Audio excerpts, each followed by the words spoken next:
Olá, uma ótima tarde para você. Está no ar a segunda edição do Agricultura BR desta segunda-feira, dia 18 de dezembro. Um bom início de semana para todos vocês. Nesta edição, entre os destaques, você vai ver a agenda cheia da Semana do Agronegócio do Brasil, que conta com divulgação de novos relatórios de cana, de café e também outros eventos envolvendo política nacional. Também nesta edição, você vai saber que a renda do agricultor do Rio Grande do Sul caiu bastante em 2017. Tem uma reportagem exclusiva sobre este assunto. Ainda hoje a gente fala também sobre uma propriedade cafeeira de Patrocínio, Minas Gerais, que conquistou o maior valor de mercado para uma saca de 60 quilos de café jamais vendido. Foi o recorde mundial. Ainda hoje tem também informações envolvendo o Fundo Rural e os desdobramentos daqui para frente. Previsão do tempo para as áreas produtoras do Brasil, cotações de mercado, mercado físico e futuro e muito mais a partir de agora aqui no Agricultura BR.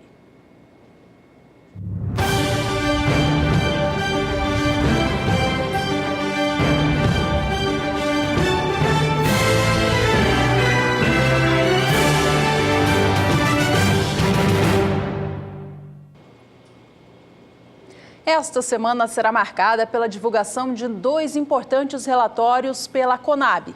Vamos acompanhar quais serão eles. Nesta terça-feira, dia 19 de dezembro, acontece divulgação do novo relatório da safra de cana-de-açúcar do Brasil. E na quinta-feira, dia 21 de dezembro, novo relatório envolvendo a produção de café brasileira.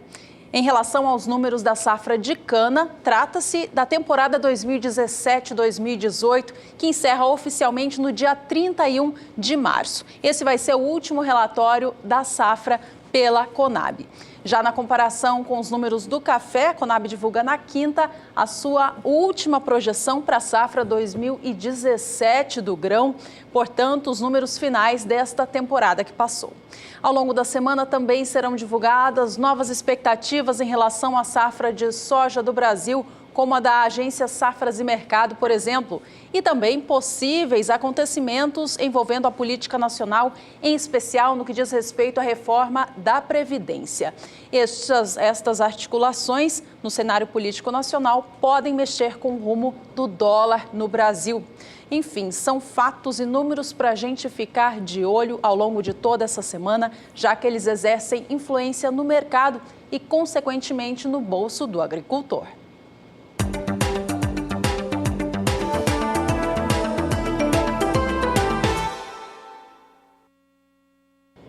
O mercado futuro da soja operou com pressão negativa na última sexta-feira na Bolsa de Chicago, com os investidores influenciados pela proximidade do retorno das chuvas sobre a Argentina.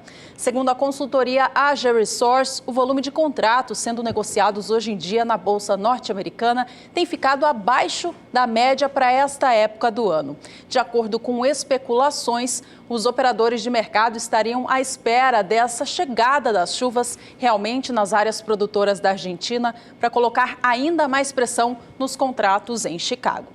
Nesta segunda-feira, após a sexta de queda, negócios voltam a reagir um pouco na Bolsa norte-americana, com a soja apresentando negócios no azul. A posição de janeiro vem a $9,69 mais 75 por bushel, subindo agora 0,25%. Soja negociada para entrega em março vem a $9,81 por bushel, com alta de 0,30%. A elevação é a mesma para os negócios com vencimento em maio, que agora negociam o bushel do grão a $9,92. E a posição de julho de 2018 é a única que hoje sustenta o patamar de $10 por bushel, é de mais curto prazo que tem este suporte. São $10, 1 cento mais 75, com alta de 0,27%.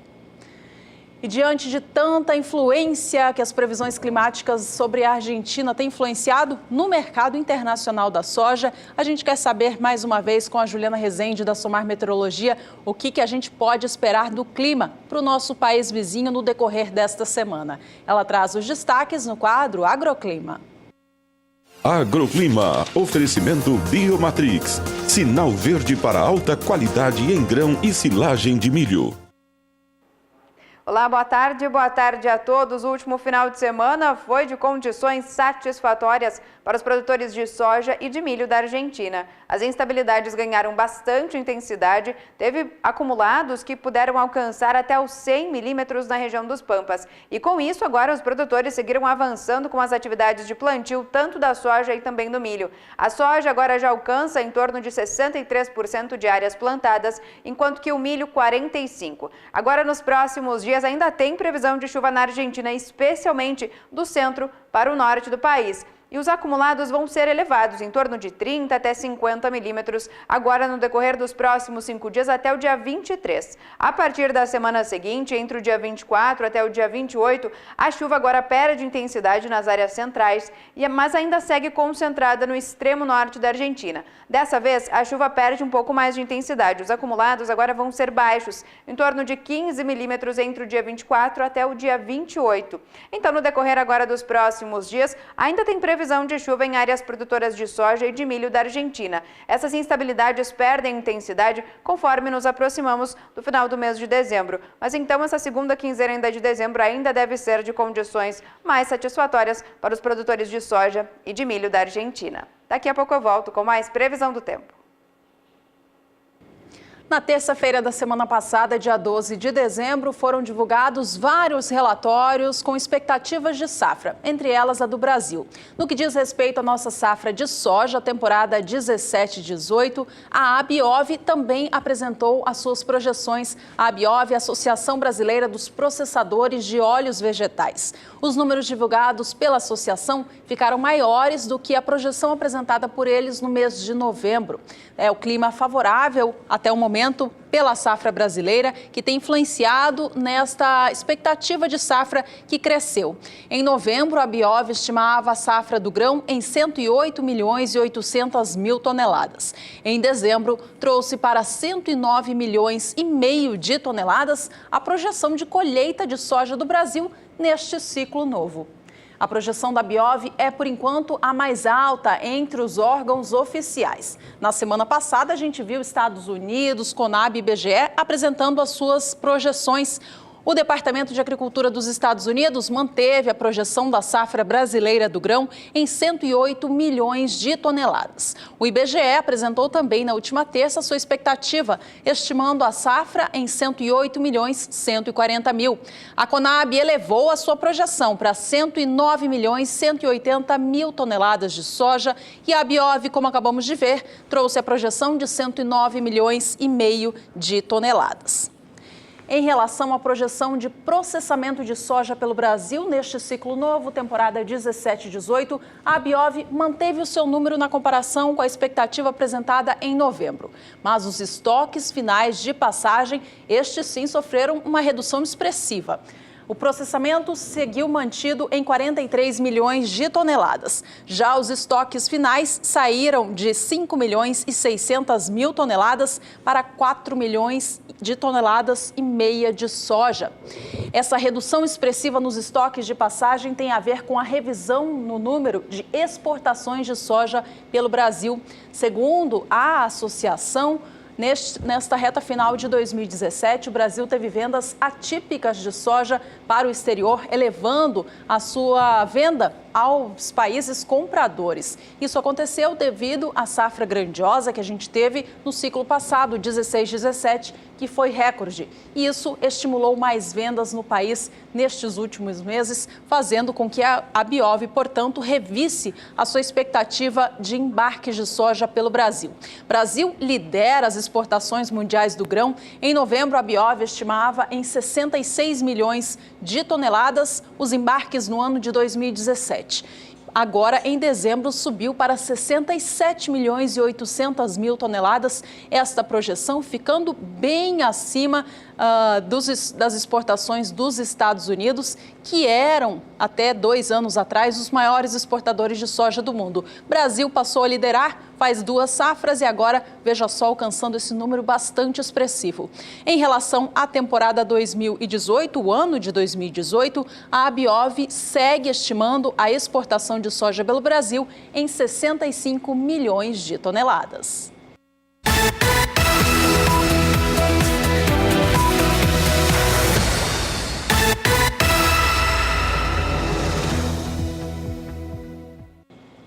É hora de acompanhar os valores da soja no Brasil, nos portos brasileiros. A gente acompanha agora o preço nos últimos 30 dias no Porto de Santos e o que houve de movimentação.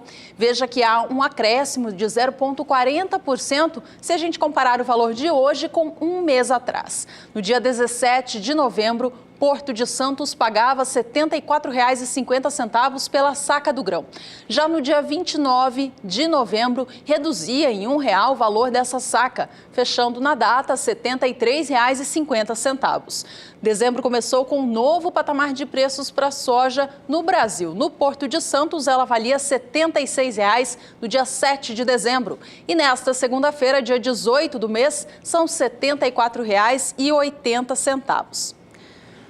A alta no Porto de Paranaguá em 30 dias é exatamente a mesma, em porcentagem, é de 0,40%. Vamos acompanhar então como foi a movimentação por lá. No dia 17 de novembro, o Porto Paranaense pagava R$ 74,70 no valor de cada saca do grão. No dia 1º de dezembro, já eram R$ 75,30 e no dia 14, R$ 75,50, alcançando o maior valor nesse período analisado. Nesta segunda-feira, dia 18 de dezembro, cotação da saca da soja no Porto de Paranaguá já cai para R$ 75,00 a saca, mas ainda assim registra ganhos na comparação com as semanas anteriores. A gente acompanha agora mais cotações da saca da soja no Brasil, desta vez em cada estado produtor.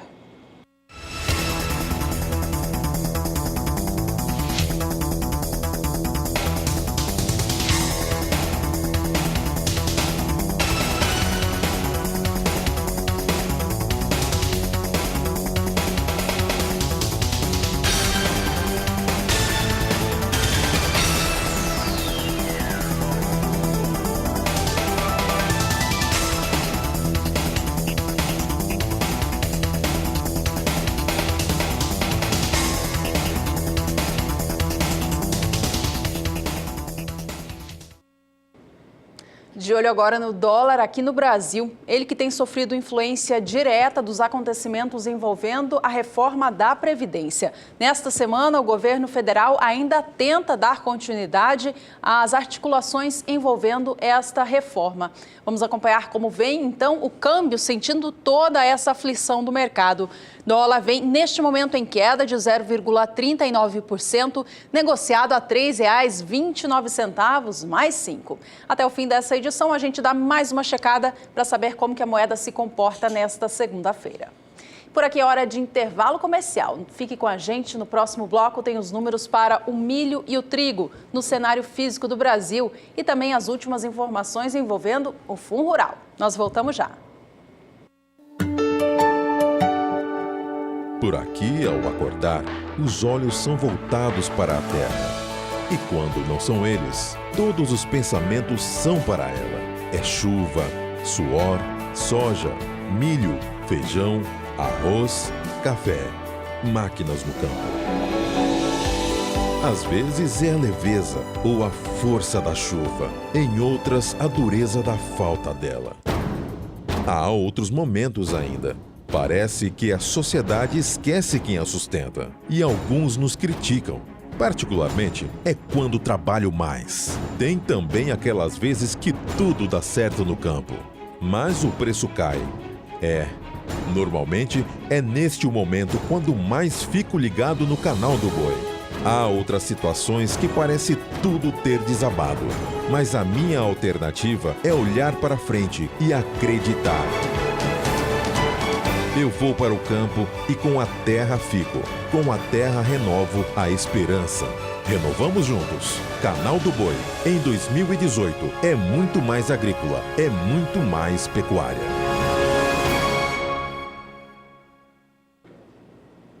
O Ministério da Agricultura lançou neste mês de dezembro o selo AgroMais Integridade, que buscar um relacionamento mais transparente entre os envolvidos do setor do agronegócio. Para as empresas e entidades que representam este setor agrícola do Brasil, o Adriano Edival tem um recado. Gente, o agronegócio sempre foi um dos pilares da nossa economia. Não importa o momento, o campo sempre esteve presente com a sua força, o seu dinamismo, segurando o tranco. Pelo seu trabalho, o produtor rural merece todo o reconhecimento. E é por isso que o Ministério da Agricultura criou o selo AgroMais Integridade, para destacar todas as empresas do agronegócio que trabalham com ética, transparência, respeito às leis, aos trabalhadores e ao meio ambiente. Mais do que um reconhecimento da sua competência, o selo AgroMais Integridade vai valorizar a sua marca, porque consumidores e investidores estarão de olho em quem produz com ética, integridade, respeitando o trabalhador e o meio ambiente. Quer saber como obter o selo e ser líder no reconhecimento dos brasileiros? Acesse o site agricultura.gov.br e veja como obter o selo AgroMais Integridade. E a gente segue com o programa falando agora sobre preço do milho no Brasil. Os valores atuais têm registrado valorização na comparação com meses atrás. Mas se a gente levar em conta o preço da saca do milho no Brasil há exatamente um ano, aí o agricultor vai concordar que os valores atuais seguem sim bastante pressionados. É que o ano passado sofreu influência da safra 2015-2016, que teve o fenômeno climático El Niño derrubando a produção. Com uma menor oferta do produto no Brasil, os valores foram lá em cima. Por isso, a diferença de dezembro deste ano para dezembro de 2016 é tão grande assim.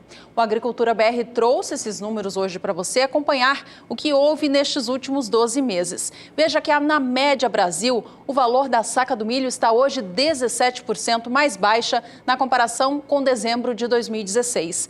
Na data do dia 18, no ano passado, preço médio da saca do milho no Brasil era de R$ 33,58. Já os valores atuais, em 18 de dezembro de 2017, trazem o preço médio de R$ 27,81. Valor aí que a gente vê na tela considera a média dos 8 maiores estados produtores do Brasil. A gente vai acompanhar o que houve, então, com os valores em 2 destes maiores estados produtores. Começando por Minas Gerais, que no acumulado de 12 meses também registra desvalorização de 17% no valor da saca do grão. No dia 18 de dezembro do ano passado, valor médio da saca do milho por estado mineiro era de R$ 33,50. Na data atual, cai para R$ 27,75 este preço. A gente acompanha agora o que houve para o estado de São Paulo no acumulado do último ano. Também tem queda, obviamente, registrada, mas ela é menor do que no estado de Minas Gerais. Ela é de 15%. A gente gira o mapa para chegar até o estado de São Paulo e acompanhar, portanto, os valores na comparação anual. No dia 18 de dezembro de 2016, preço médio da saca do milho em São Paulo era de R$ 37,25. Na data atual, 18 de dezembro de 2017, este preço médio cai para R$ 31,50 a saca, registrando baixa, portanto, de 15% em 12 meses. Vamos agora acompanhar os valores do milho nesta segunda-feira no mercado futuro do Brasil, que é aquele cereal negociado para entrega lá na frente. Já já a gente acompanha os preços aqui para o Brasil. Então, em primeiro lugar, vamos aos negócios internacionais. Milho negociado na Bolsa de Chicago é o nosso destaque de agora. Veja que os negócios para o cereal vêm com alta nesta segunda-feira, elevação de 0,21%. Negócios para março vem a $3,48 mais 25 por bushel, com alta de 0,21%. Negócios sobem da mesma maneira para maio, que vem a $3,56 mais 50 por bushel. Posição de julho opera $3,65 por bushel, alta de 0,20%. E a posição de setembro também tem negócios hoje, $3,72, alta de 0,20% na Bolsa de Chicago.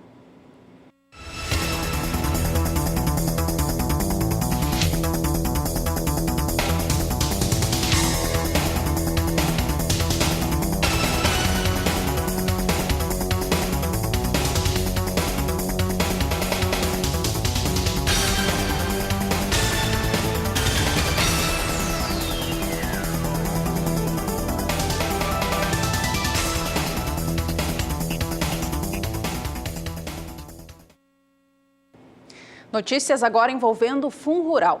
Nesta semana, o presidente da República, Michel Temer, pretende vetar ou não algum artigo do Fundo Rural do novo texto incluído no projeto de lei. Esse projeto utiliza o texto base feito pela deputada federal por Mato Grosso do Sul, Tereza Cristina, quando criou a medida provisória de refis do Fundo Rural. O Odacil Canepa tem mais informações sobre este assunto. Depois de muita negociação e forte oposição na Câmara e no Senado, o texto final do programa que cria o refis do Fundo Rural está aprovado no Congresso e agora vai para a sanção do presidente Michel Temer. O projeto de lei, relatado pela deputada federal de Mato Grosso do Sul, Tereza Cristina, passou por várias fases até chegar à redação final. Nesse projeto de lei também foi incluído a agricultura familiar. A agricultura familiar vai ter a possibilidade, da prorrogação das dívidas que tinham sido passadas através do projeto de lei 13.340 e que terminaria o prazo agora em 30 de dezembro. Então foi colocado nesse projeto de lei e essas dívidas da agricultura familiar poderão ir até o ano que vem, até 30 de dezembro de 2018, portanto as pessoas terão mais tempo para fazer essa adesão e poder ter o rebate que vai ser de 60% a 95%, dependendo do valor da dívida, colocando, portanto, todas essas pessoas da agricultura familiar de volta, assim que elas tiverem suas CNDs e não tiverem mais os seus nomes negativados no Serasa, elas podem voltar a tomar crédito e a produzir com juros baratos, compatíveis com a agricultura familiar através do Pronaf. Os principais pontos do projeto aprovado no Senado vai garantir, por exemplo, a redução da alíquota incidente sobre a receita bruta para índice de 1,2% para a pessoa física e 1,7% para a pessoa jurídica, já a partir de janeiro do ano que vem. Nós conseguimos aprovar aqui um projeto de lei que, no nosso entendimento, vai dar condição para o produtor para que ele tenha crédito, para que ele fique adimplente o ano que vem. E são condições muito melhores do que as que tinha oferecido a Receita Federal. Odacil Canepa para o SBA.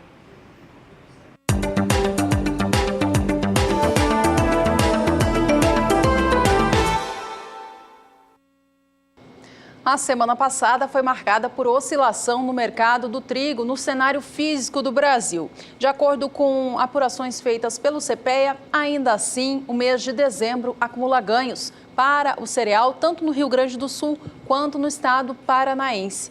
De acordo com os especialistas deste setor, o que acontece é que o trigo importado de outros países produtores tem chegado aqui no Brasil a valores mais altos do que o preço atual e isso tem feito elevar o preço aqui no Brasil.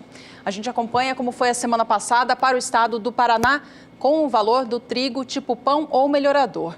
A sexta-feira, dia 15 de dezembro, fechou com a tonelada valendo R$ 655,44. Veja que o valor mais alto da semana foi observado na quarta, dia 13, quando o preço da tonelada passou de R$ 660. Apesar da queda seguida na quinta e sexta-feira, o valor do trigo no estado do Paraná já acumula ganhos de 1,15% neste mês de dezembro.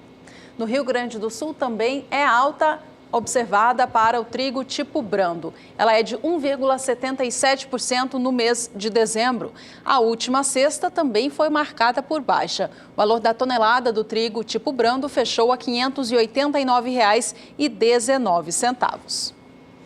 O Agricultura BR agora vai para Chicago acompanhar os negócios com cereal de acordo com o mercado norte-americano. Por lá, eles são referência neste cenário em todo o mundo.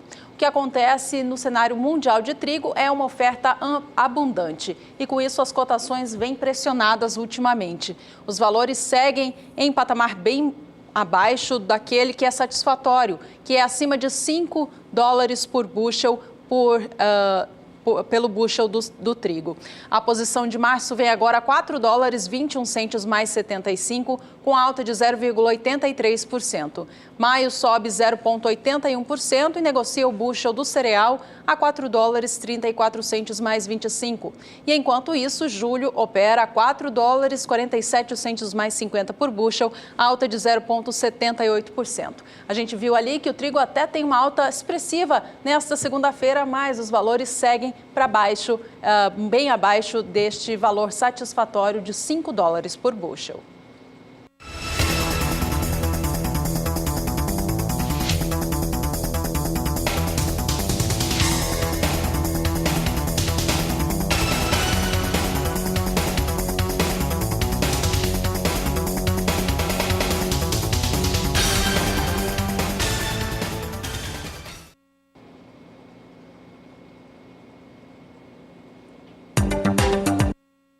O setor sucroalcooleiro é o nosso destaque agora aqui no Agricultura BR. Vale lembrar que nesta terça-feira, dia 19 de dezembro, a Conab divulga o seu novo relatório da safra brasileira de cana, temporada 2017-2018. Olha, o que a gente tem visto entre os grandes destaques desta safra tem sido a elevação no preço do etanol.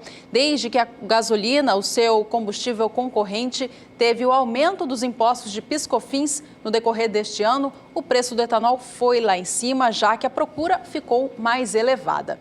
No caso do etanol anidro, a última semana foi a primeira de desvalorização depois de 11 semanas com o preço subindo.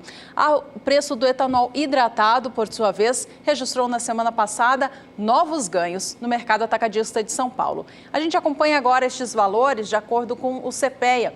O etanol hidratado teve o preço subindo de R$ 1,73 por litro na semana encerrada no dia 8 de dezembro para R$ 1,75 na última sexta, portanto, subindo mais uma vez.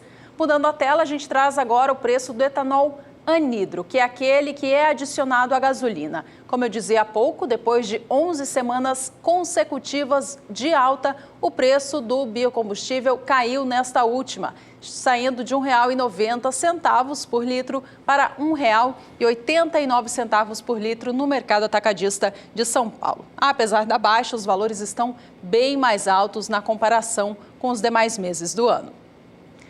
Vamos saber agora como que o clima se comporta nessa reta final de 2017 para as áreas produtoras de cana-de-açúcar do Brasil. Alguns estados seguem moendo a safra 17-18, que encerra oficialmente no dia 31 de março. Vamos aos destaques com a Juliana Rezende.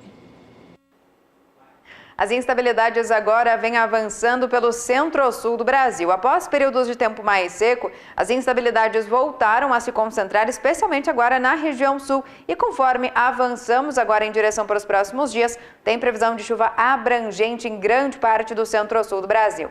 A disponibilidade hídrica do solo vem diminuindo, principalmente aqui nessas áreas do Rio Grande do Sul, Mato Grosso do Sul, estado de São Paulo e em algumas áreas também do sul do Brasil, como Paraná e Santa Catarina. Ainda não com índices que podem prejudicar as lavouras, mas isso é cenário especificamente condizente com esse tempo mais seco, falta de chuvas, pancadas irregulares. As chuvas mais expressivas vêm se concentrando aqui nessas áreas em rosa. Mato Grosso, Goiás e Minas Gerais são os estados que mais recebem instabilidades no decorrer das últimas semanas. E com isso, os índices de umidade do solo seguem bastante elevados. E justamente nessas áreas, onde a disponibilidade hídrica do solo segue um pouco mais elevada e as pancadas seguem mais frequentes, é que os produtores de cana-de-açúcar vêm enfrentando um pouco de dificuldade em relação às atividades de colheita das lavouras. Agora, nos próximos dias, tem previsão de chuva abrangente em todo o centro-sul do Brasil. A chuva mais forte vai ficar concentrada entre o Paraná, São Paulo, Mato Grosso do Sul. Isso vai ocorrer por conta da formação de uma área de baixa pressão sobre o Paraguai, que vai intensificar essas chuvas. Então, justamente, a colheita da cana-de-açúcar pode vir a ser um pouco prejudicada nessas regiões onde chove com um pouco mais de intensidade. Conforme nos aproximamos do final do mês de dezembro, entre o dia 24 até o dia 28, as chuvas seguem ganhando intensidade nas áreas mais escuras do mapa. Paraná, São Paulo, Minas Gerais Até o Espírito Santo é que devem receber os maiores volumes de chuva. Então tem previsão de chuva persistente e forte ainda, pelo menos durante este período. Mas para o final do mês de dezembro, entre o dia 29 de dezembro até o dia 2 do mês de janeiro, segue tendo previsão de chuva forte aqui na região centro-oeste e sudeste também. Então as instabilidades, cada vez que nos aproximamos do final do mês de dezembro, começo até de janeiro de 2018, as chuvas vão migrando cada vez mais para as áreas mais ao norte do centro-sul do Brasil. Então o final do mês de dezembro, começo de janeiro, deve ser marcado por chuvas fortes e também com riscos até para temporais entre Minas Gerais, Goiás, até o estado do Mato Grosso. Então, nessas regiões onde a chuva ganha cada vez mais intensidade, agora nas próximas semanas, os produtores de cana-de-açúcar podem vir a ter um pouco de dificuldade em relação às atividades de colheita e também de moagem das lavouras de cana-de-açúcar. Daqui a pouco eu volto com mais previsão do tempo. Veja no próximo bloco a produção de hidropônicos na região produtora do Cealba, nova fronteira agrícola do Brasil. E ainda, uma curiosidade, uma saca de 60 quilos de café produzida aqui no nosso país, que foi vendida por mais de R$55 mil. Já já voltamos com estas e outras informações. A região formada entre a fronteira dos estados do Sergipe, Alagoas e Bahia ganhou o nome de Cealba e tem sido cada vez mais reconhecida como nova fronteira agrícola do Brasil. De lá, o engenheiro agrônomo Gleiton Medeiros mandou um vídeo mostrando como é a produção de hidropônicos na região. Estou aqui visitando uma propriedade que produz produtos hidropônicos, né? Aqui no caso uma lavoura de alface hidropônica, tecnologia a favor da produção e da produtividade. Lembrando que cada vez mais temos áreas que produzem com tecnologia a bordo de um desenvolvimento de produtividade. E é isso que eles conseguem aqui. Aqui você está vendo aqui um produto de alto potencial produtivo que é feito justamente com um ótimo manejo da hidroponia aqui no povoado Ribeira, em Itabaiana, Sergipe.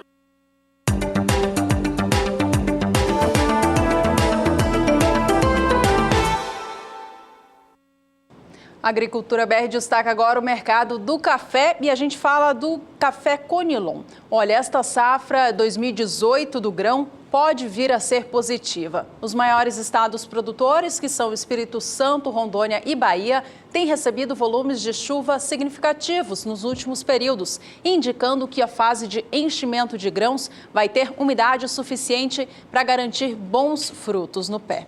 De acordo com informações dos envolvidos no setor da cafeicultura, é isso que tem feito baixar a cotação do café Conilon aqui no Brasil. Boa expectativa de safra no ano que vem, valores vão lá embaixo. De acordo com a apuração feita pelo CPEA, o acumulado deste mês de dezembro já traz uma queda de 3,5% nos valores. A última semana encerrou com o preço da saca de 60 quilos do grão, tipo 6, peneira 13 acima, a R$ 359,18. A gente segue falando da variedade Conilon, mas agora no cenário internacional. Fora do Brasil, ela também é conhecida como Robusta, café Robusta. É ele que a gente confere os destaques de agora na Bolsa de Londres, bolsa referência para o mercado futuro dessa commodity. De olho nos negócios de hoje, então, veja que temos negócios mistos, ou seja, uns operam com alta, outros em baixa. A posição de janeiro é a de mais curto prazo e é a que vem com queda no momento, 0,11% de desvalorização. A tonelada do café Robusta para entrega no primeiro mês do ano que vem agora a $1.726. A posição de março negocia o grão a $1.726 por tonelada. Esta posição, por sua vez, vem com alta de 0,17%.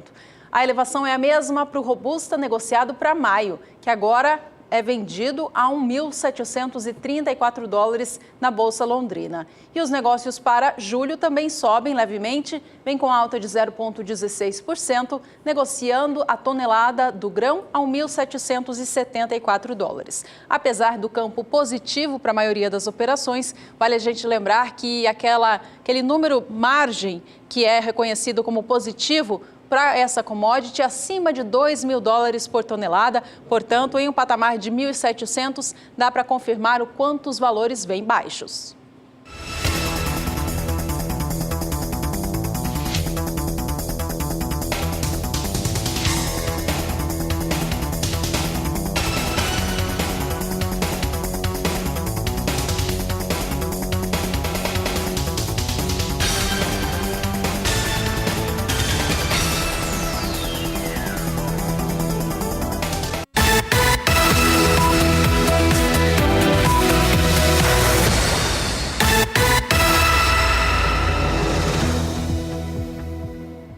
E a gente volta para o mercado físico do café aqui no Brasil. Vamos analisar os valores da saca de 60 quilos do grão nos últimos 60 dias. E a gente começa falando ainda do Conilon, negociado no estado do Espírito Santo. Café Conilon tipo 7,8 registrou desvalorização nos últimos 2 meses. No dia 17 de outubro, a cotação da saca era de R$ 405.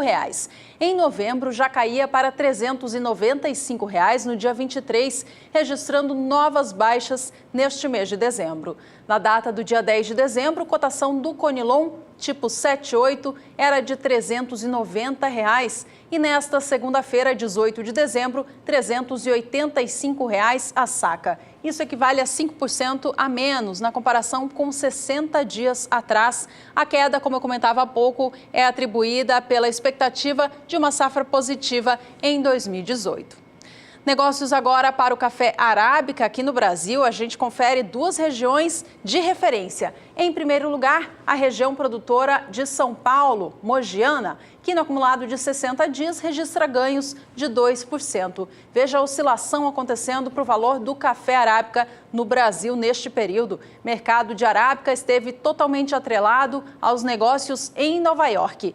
Poucas comercializações aconteceram nestas últimas semanas no Brasil, de acordo com especialistas do setor, uma vez que o preço é considerado muito baixo pelo cafeicultor. No dia 17 de outubro, a cotação da saca de 60 quilos do café arábica em Mogiana, São Paulo, era de R$ 450.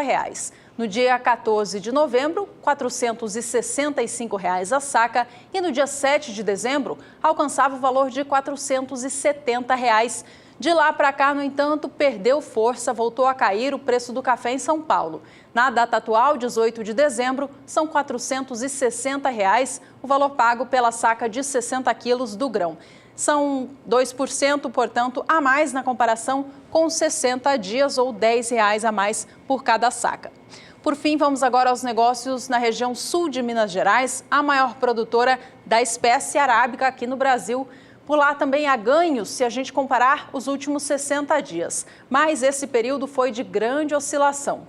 No dia 17 de outubro, a cotação da saca de 60 quilos do arábica na região mineira era de R$ 460.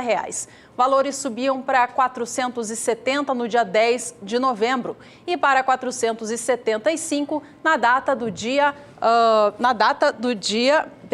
dia 29 de novembro. Já na data atual, dia 12 de dezembro, há um recuo anotado para o valor do arábica na região produtora sul de Minas Gerais. R$ 465 é o valor de hoje. Oscilação acontecendo, como eu dizia há pouco, em função dos valores em Nova York.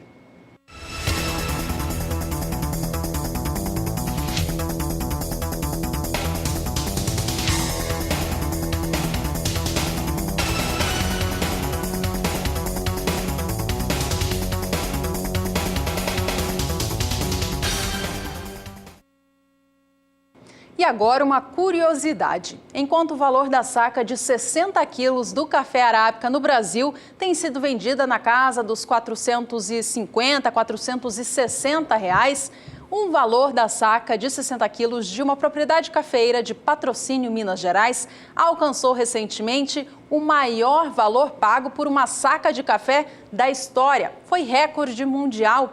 Isso aconteceu no mês de novembro, durante um leilão internacional realizado eletronicamente pela internet. Cada saca de 60 quilos deste grão produzido em Patrocínio, Minas Gerais, foi vendido, veja só, por R$ 55.457,60. Isso equivale ao preço de cerca de R$ 917 pelo quilo do grão. Foram vendidas, nesta ocasião, 6 sacas de 60 quilos e quem comprou foram japoneses e australianos.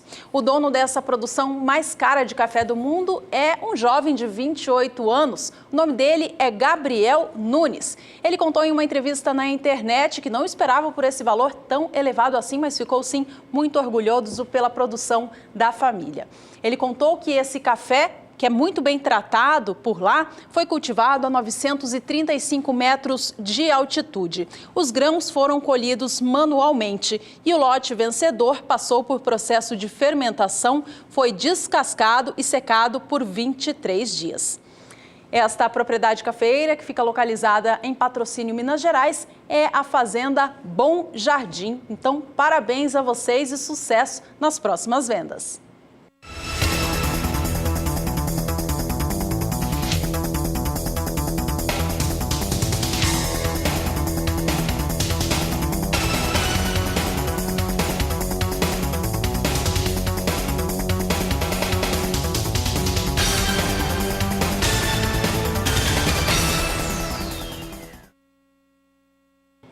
A BR-242 continua um dilema para o setor agrícola do Brasil.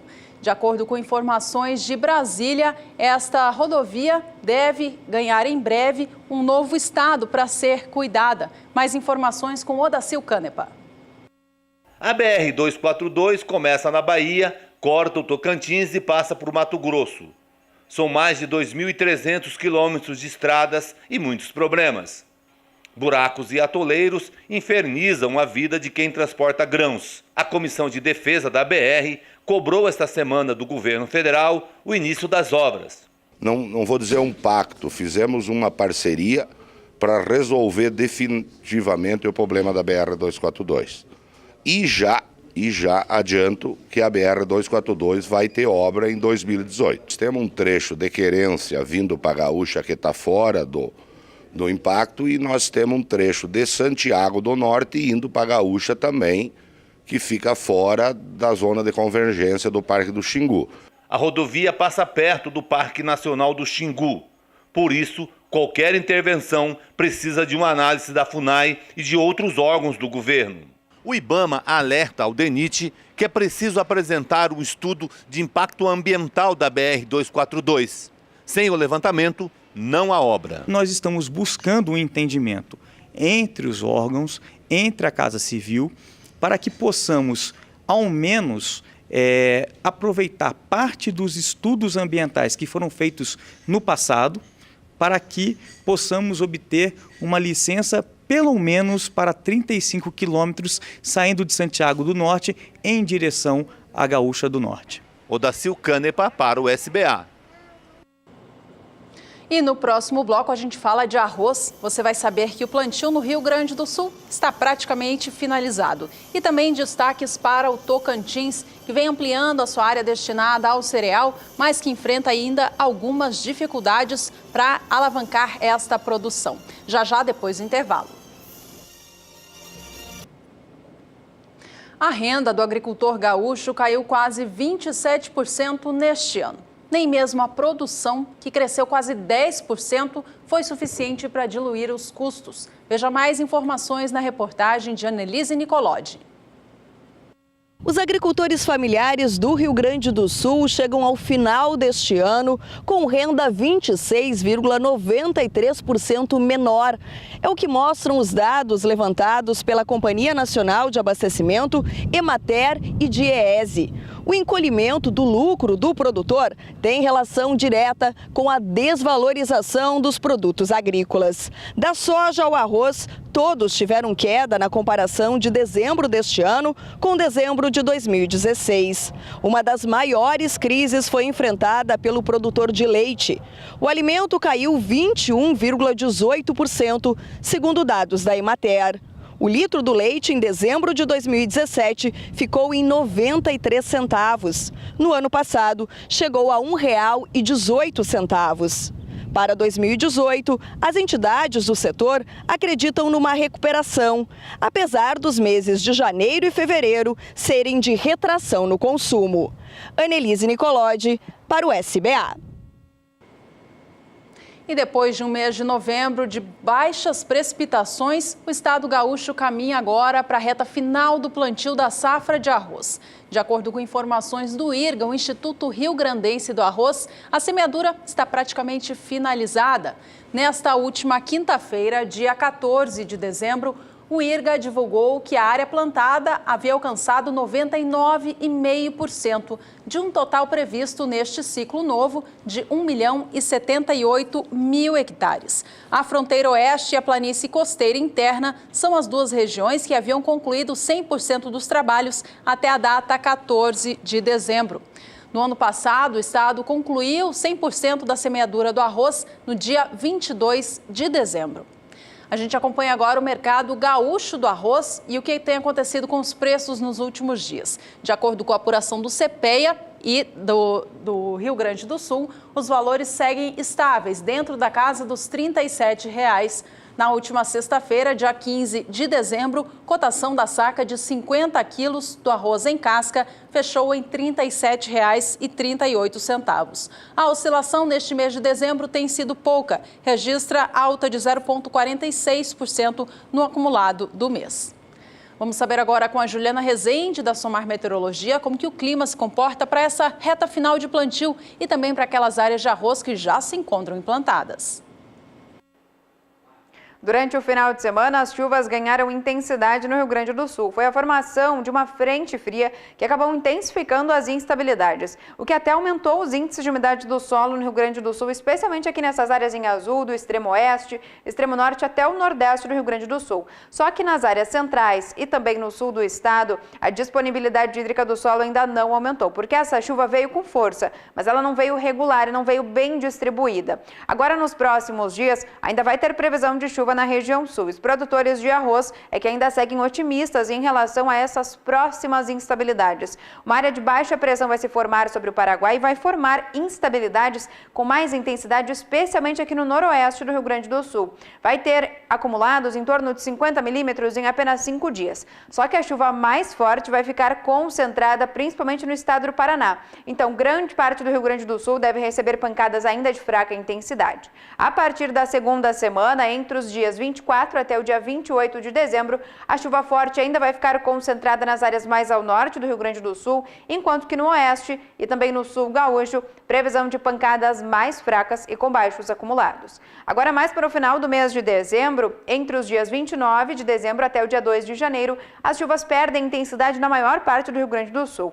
Apenas no extremo norte é que pode chover pancadas um pouco mais significativas em relação às áreas produtoras de arroz, só que não é uma chuva que tem potencial para aumentar a disponibilidade hídrica do solo de forma mais expressiva. Então, no decorrer dos próximos períodos, áreas produtoras de arroz ainda da metade sul do estado do Rio Grande do Sul ainda devem ter índices de umidade do solo um pouco mais baixos do que é o ideal para esta época do ano em relação ao desenvolvimento das lavouras. Então, a disponibilidade hídrica do solo em grande parte do Rio Grande do Sul ainda pode ficar um pouco mais baixa em áreas produtoras de arroz e algumas áreas, principalmente da metade norte, que podem ter o aumento dos índices de umidade do solo, beneficiando o desenvolvimento das lavouras. Daqui a pouco eu volto com mais previsão do tempo.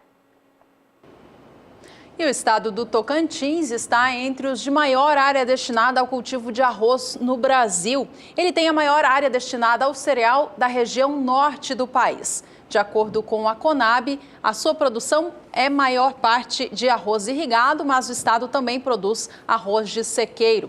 Produtores familiares de agricultura familiar cultivam o cereal, em especial para subsistência e também para alimentação de pequenas criações, mas o estado também conta cada vez mais com empresários investindo neste ramo por lá. De acordo com a Conab, no ciclo novo, temporada 2017-2018, o estado do Tocantins deve cultivar 22.900 hectares com arroz de sequeiro e cada hectare deve render 39,54 sacas de 50 quilos. Com isso, a produção de arroz de sequeiro do Tocantins é estimada pela Conab em 45.300 toneladas. Já o cultivo de arroz irrigado, que é o que tem crescido mais por lá, deve alcançar neste ciclo 105 mil hectares, cada hectare rendendo em média 114,84 sacas de 50 quilos. Veja a diferença da produtividade do arroz irrigado para o arroz de sequeiro.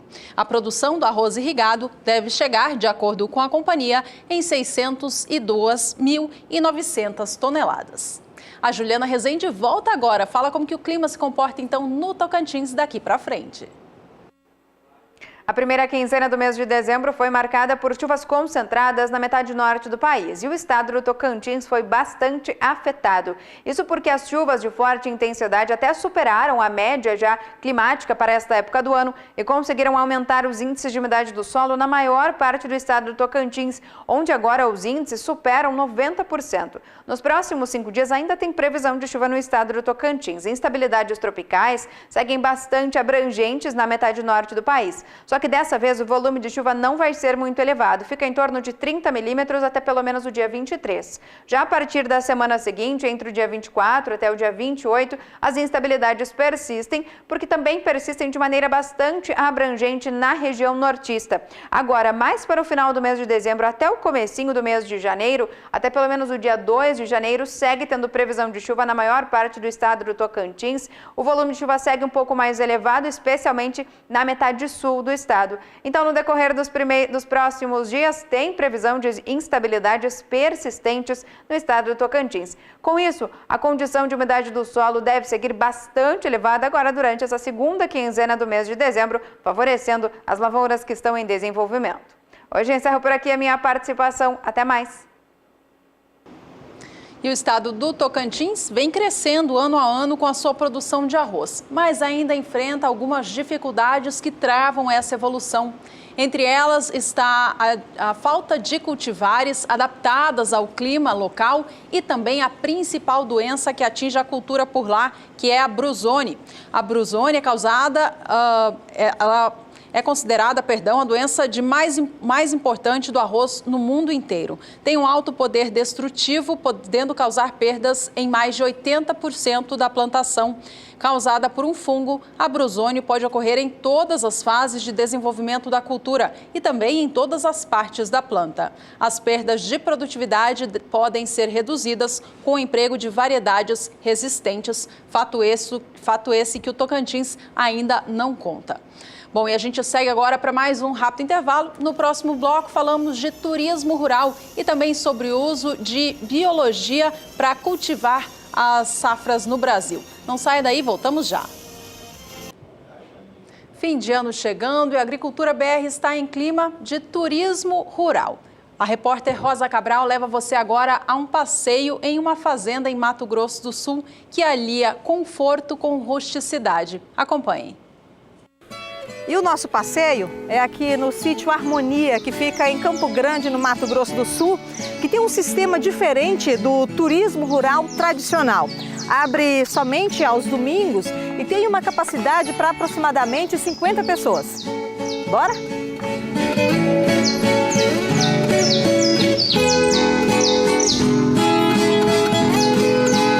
Recepção calorosa do jeitinho da roça. E pouco a pouco o povo da cidade vai chegando. A reserva tá ali no caderno do Anderson. Ele é o dono do sítio. Bom dia, Paulo. Vamos entrando. E bem-vindos à casa que une bom gosto na decoração e aquele aconchego gostoso do turismo rural. Lembra um pouco da infância da gente, né? A rusticidade, né? E é aliado assim ao bom atendimento que é do Anderson, né? Então é muito bom, assim, uma manhã agradável, assim, passar com a família aqui. Descansa um pouco, depois volta, toma mais um cafezinho. O café da manhã é uma fartura. Tem chipa, sopa paraguaia, que na verdade é um bolo, pão caseiro, geleia, doce de leite, queijo e por aí vai. Encantando as visitas, né, Gabriela? O que me encantou mais foi a comida, realmente, né? E eles preparam tudo com tanta delicadeza, com tanto carinho e são produtos que são bem frescos, sabe? E o arroz carreteiro? Uma delícia também, o quebra-torto, né? Eles tiram a sua fome e tem um prato bem regional, né? Eles usam uma carne, se eu não me engano, uma carne seca, né? O quebra-torto é o prato principal do café. E é bom mesmo. Tá muito bom. Terceiro prato que eu já tô comendo e não quero parar. Tá certo, João Vitor. Um café da manhã tipicamente pantaneiro dá nisso, né? E é comum nas fazendas do Mato Grosso do Sul, que é acompanhado com ovo frito. Muito bem-vindo também no paladar do João Pedro. Popô. Tem um franguinho, um arroz, um ovinho, queijinho do meu irmão. Arroz caipira. Arroz da roça, o ovo, né? O queijo, o leite, né? Tudo natural, é muito bom. Eles gostam de comer tudo, então comida diferente então é mais fácil ainda. E como começou essa história de café na roça? O Anderson comprou o sítio para morar no sossego de um cantinho tranquilo e em paz. Gestor financeiro e com formação em gastronomia, aqui e ali recebia os clientes em casa, que por sua vez, eles começaram a visitar o sítio para conhecer a criação de cabras, por curiosidade mesmo. E nessas visitas, né, esporádicas, eu servi um leite de cabra, o queijo de cabra. Depois comecei a servir um cafezinho, porque eu queria tratar bem. E pensei, por que não agregar valor nisso, né? E não deu outra. Um bom negócio surgiu.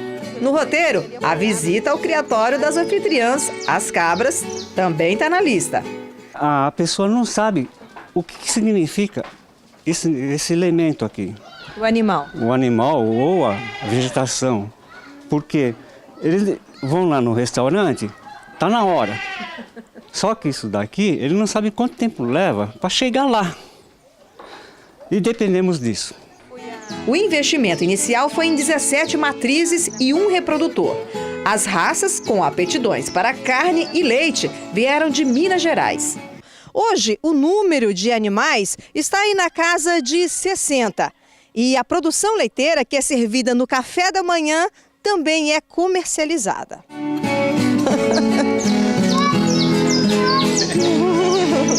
E por falar em leite, a safra de filhotes é atração. Olha que coisa fofa, bebendo leite na mamadeira. As crianças fazem a festa. Tô achando legal. Essa é a minha primeira vez que eu passo a mão num cabritinho. A proposta não é ceder isso. A proposta é ter uma manhã de domingo diferente. E com isso a gente teve o foco principal na comida, na gastronomia mesmo. Degustação à vontade, cantinho de oração, pomar, galinhas no quintal e vamos seguindo com a prosa. E tem surpresa, adivinha? O Anderson topou ensinar o famoso quebra-torto pra gente. É fácil ou difícil? Super fácil de fazer, simples. Vamos lá, 1 quilo de arroz, ovo caipira, 5 dentes de alho, suco de 4 laranjas, óleo e sal. E 1 quilo de carne soleada. Opa, peraí. Lá no começo a Gabriela falou o que sobre a carne? Se eu não me engano, uma carne seca, né? Anderson, qual é a diferença da carne seca para a soleada? O tempo de maturação dela é diferente da carne de sol. Então ela passa de 24 a 48 horas no sereno. E ela já é pronta para uso, você não precisa fazer a dessalga dela. Entenderam? Então, bora seguir. Óleo na panela quente, a carne soleada. Acho que ela tem um pouquinho de gordura, que isso também ajuda, né? Tanto no sabor como na maciez da carne. E quando chegar nesse aspecto de bem frita, é hora de acrescentar o alho.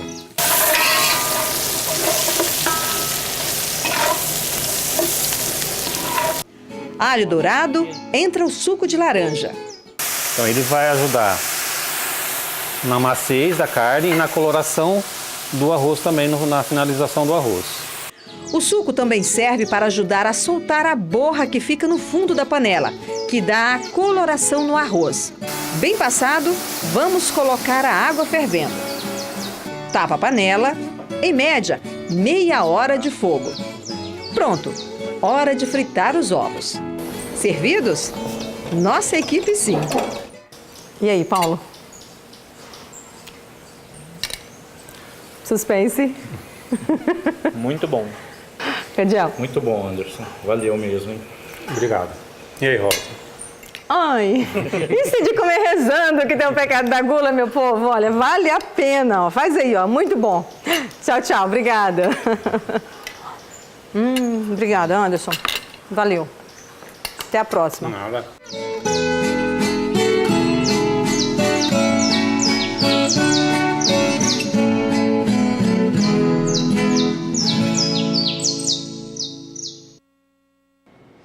E no quadro Entrevista de hoje, você vai acompanhar uma conversa feita pelo jornalista Walter Puga Júnior com o engenheiro agrônomo sobre o uso de defensivos biológicos no Brasil.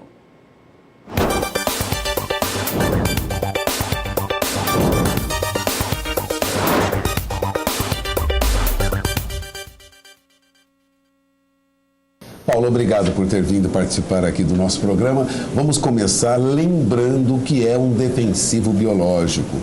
Eu uso um animal, um bicho, um inseto para combater uma praga, é isso? Sim, sim. Hoje nós temos várias alternativas no mercado para atender no controle de pragas que visam o controle de forma um pouco mais natural.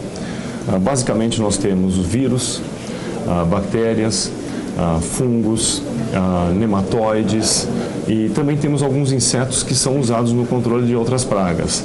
Ou seja, eu uso um animal para combater outro. Sempre, de forma natural. Hoje, inclusive, se prospecta novas espécies, sejam de micro-organismos ou de macro-organismos, como os insetos que são visíveis a olho nu, no ambiente onde a praga se encontra. Então, hoje seria uma das formas mais sustentáveis e naturais de controlar as pragas. É procurar no local onde elas vivem os seus próprios inimigos naturais. Agora, há 20 anos, 25 anos, isso era uma novidade no mercado.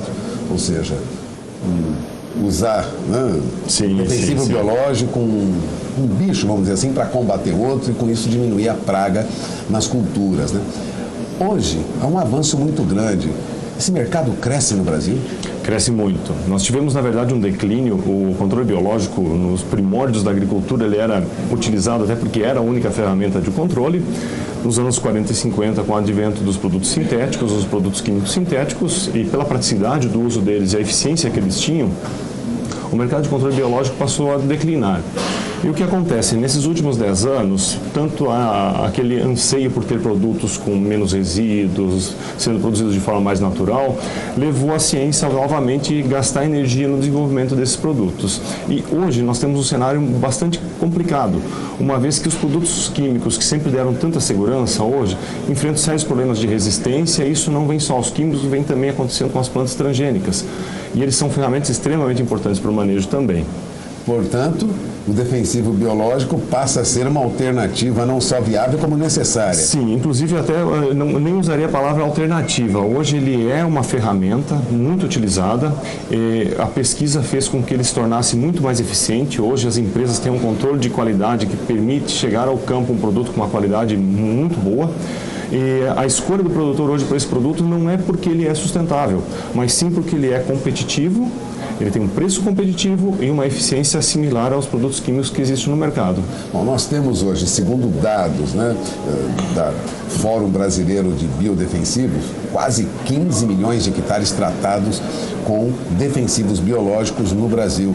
E a perspectiva de crescimento ainda? Vamos avançar na utilização de defensivo biológico? Muito, é inevitável, até porque existem novos produtos entrando no mercado. Esse crescimento nos últimos 10 anos foi focado em 2, 3 produtos. Como nós falamos no início, nós temos uma gama muito grande de organismos que podem ser utilizados. Os fungos vêm crescendo bastante. Algumas até empresas multinacionais entraram nesse mercado, vendo esse potencial de crescimento. Então hoje nós temos muitas multinacionais que são empresas muito bem estruturadas, com setores de venda muito bem desenvolvidos, e isso ajuda muito a alavancar o mercado. Mas mesmo o mercado hoje de macro, por exemplo, que é o mercado em que nós atuamos, de macrobiológico, nós temos hoje mais ou menos 1,5 milhão de hectares, e sendo que basicamente isso a grande maioria é cana-de-açúcar. Então, quer dizer, é uma concentração grande e uma área bastante significativa. Bom, o Paulo, ele é gerente de novos negócios da Bug, Agentes Biológicos, né? Você trabalha com vespa, né? Sua empresa tem uma especialidade em vespa.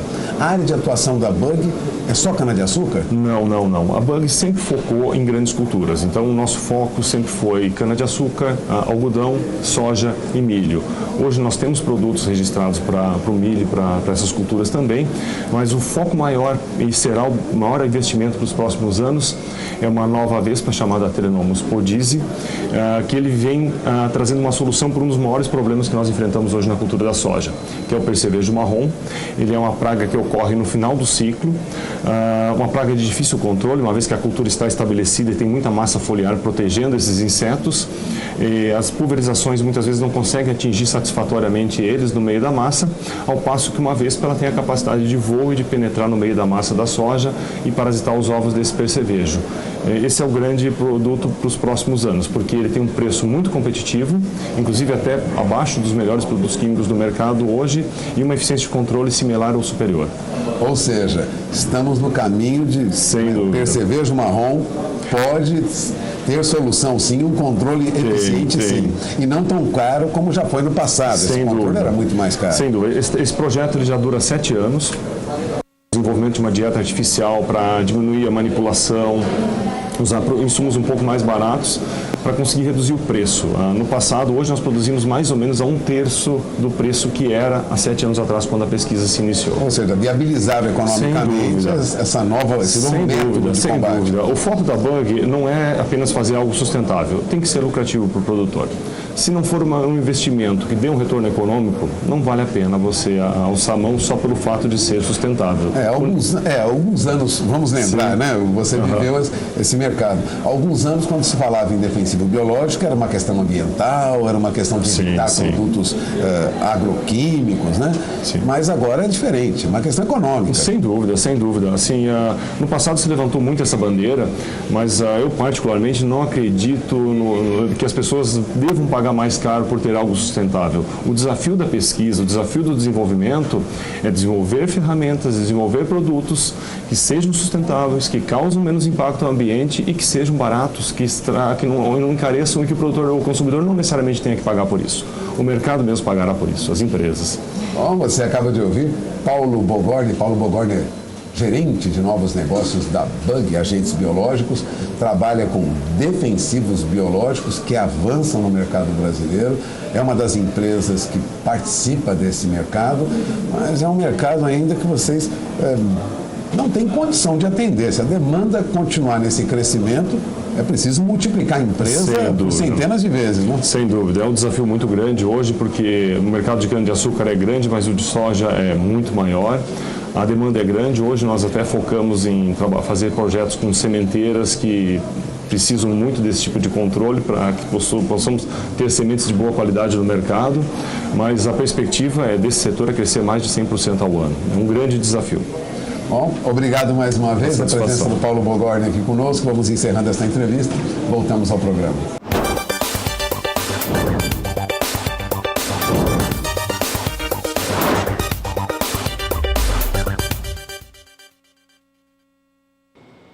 A Agricultura BR destaca agora o preço da soja no Brasil e em alguns importantes estados produtores. A gente analisa, em primeiro lugar, o que aconteceu neste último mês no estado de Goiás. Houve uma alta de 3,5% acontecendo. No dia 17 de novembro, a cotação média da saca do grão era de R$ 65,25 a saca. No dia 29 de novembro, subia para R$ 65,75 e alcançava os R$ 77,00 no dia 4 de dezembro. Na data atual, 18 do mês, valor da saca do grão a nível estadual é de R$ 67,50. Uma valorização expressiva para o estado de Goiás no acumulado de 30 dias é de 3,5%. Já no estado de Mato Grosso do Sul, a alta no preço da saca da soja foi de 4% no acumulado do último mês. Vamos aos números então? Em Mato Grosso do Sul, no dia 17 de novembro, cotação era de R$ 61,50 a saca. Valores subiam para R$ 62,50 no dia 30 do mês e alcançaram os R$ 64,00 no dia 16 de dezembro. Nesta segunda-feira, dia 18, o valor cai um pouquinho para R$ 63,75, mas ainda assim registrando ganhos significativos em 30 dias, alta de 4%. O estado do Mato Grosso, por fim, também tem alta no acumulado do último mês, mas ela é bem menor do que os demais estados da região centro-oeste do Brasil. O valor da saca da soja subiu 0,82% neste último mês por lá. No dia 17 de novembro, a cotação média estadual era de R$ 60,75. No dia 29 de novembro, R$ 60,00 a saca. 6 de dezembro, R$ 60,50 e nesta segunda, dia 18 do mês, R$ 61,25. Oscilação forte acontecendo para o estado do Mato Grosso nos últimos 30 dias, mas os valores atuais ficam mais próximos do que tivemos há 30 dias, alta de 0,82%.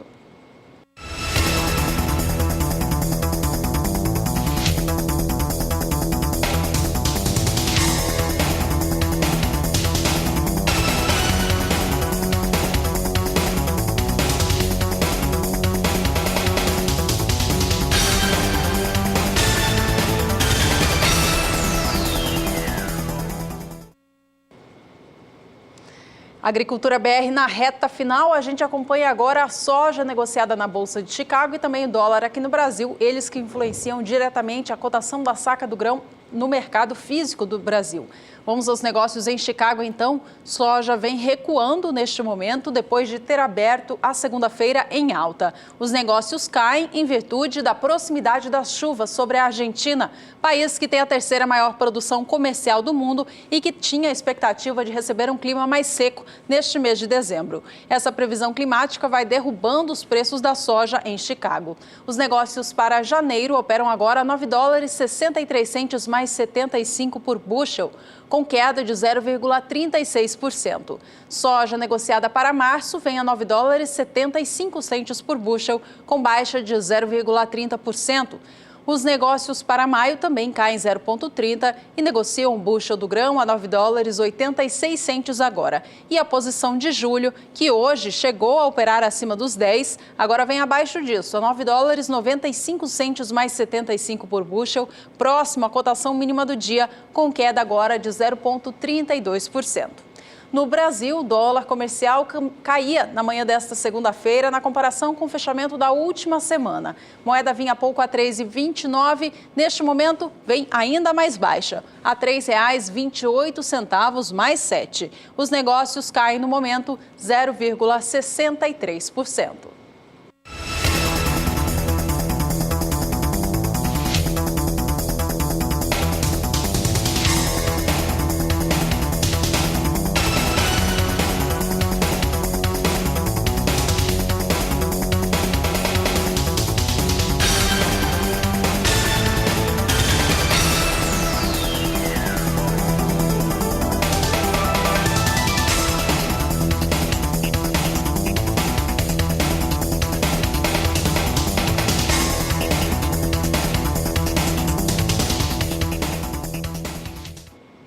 O destaque final desta edição do Agricultura BR vai para os leilões realizados pelo Canal do Boi. Ao longo de 2017, os negócios da família Toneto foram muito positivos e a família já tem projeções para o ano de 2018. O repórter Daniel de Paula conversou com membros desta família sobre tudo o que passaram ao longo de 2017 e as perspectivas para 2018. 2017 fica marcado como um dos anos mais marcantes de uma marca que é conhecida no Brasil inteiro. Estou falando do Guzeraité, representado aqui pelo Tarcísio Toneto, que...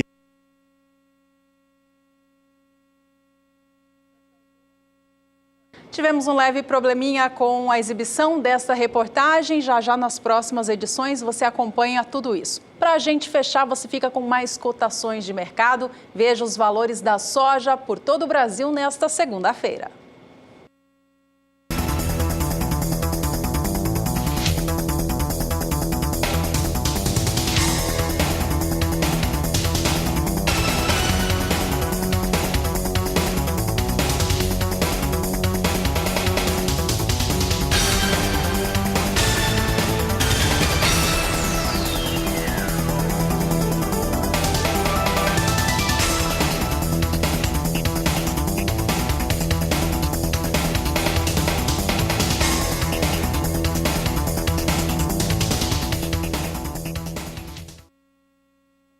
Em outra oportunidade, a gente exibe essa reportagem feita pelo Daniel de Paula com os irmãos Toneto. E esta edição, então, vai ficando por aqui. A você, muito obrigada pela companhia. Nos vemos logo mais na terceira edição. Até lá!